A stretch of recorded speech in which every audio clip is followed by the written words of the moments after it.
Like, what is a woman? What the fuck are we talking about? What they're really saying is that this person, they're talking about self-perception. Like this person perceived himself that way. But self-perception is not always reality. This is like, of course, we all, in most other contexts, we recognize that a person can have a self-perception that just is not true. It's just inaccurate.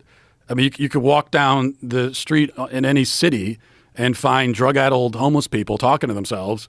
And if you were to ask them about themselves, they're going to say a lot of things that just don't line up with reality. And in every other context, we're allowed to acknowledge that, even in medical context. I mean, someone who has body dysmorphia in the form of anorexia, a young woman goes to the doctor and she's 90 pounds and she says, I feel like I'm a 300-pound, fat ass. Yeah. The doctor's not going to affirm that and say, well, if that's how you feel, that's how you. Fatness is on a spectrum. I mean, they're not going to give her diet pills. They're going to. But why gender? Like, why is gender this ideological battleground? Like, how the fuck did that become this thing where it's encouraging like this cult-like mentality where you cannot, even if things are clearly odd, clearly don't make any sense. They don't fit with logic or reality. You have to adhere to whatever this ideology is promoting. I think it's.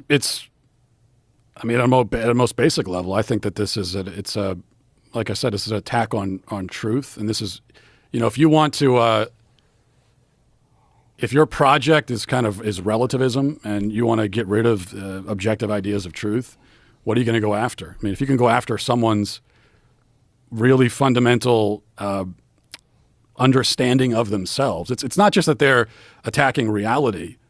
It's like they're attacking the reality of the self. And so they're depriving a person of the ability to understand themselves. And once you do that, if you're successful on a societal level, then it's sort of like the sky's the limit. You can go anywhere from there, I think.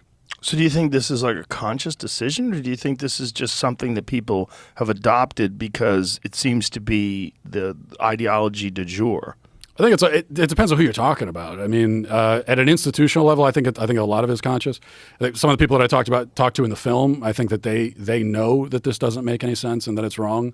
And I think because they have to know it. If you're a doctor, you do have a basic understanding of male and female. You must. You wouldn't have been able to get through medical school if you don't. So I think that for them, it's intensely ideological. It's also profit driven. They're making a lot of money off of this. If a 6-year-old boy says, I feel like I'm a girl, and the response to the boy is, no, you're a boy, and that's what you are, and that's okay.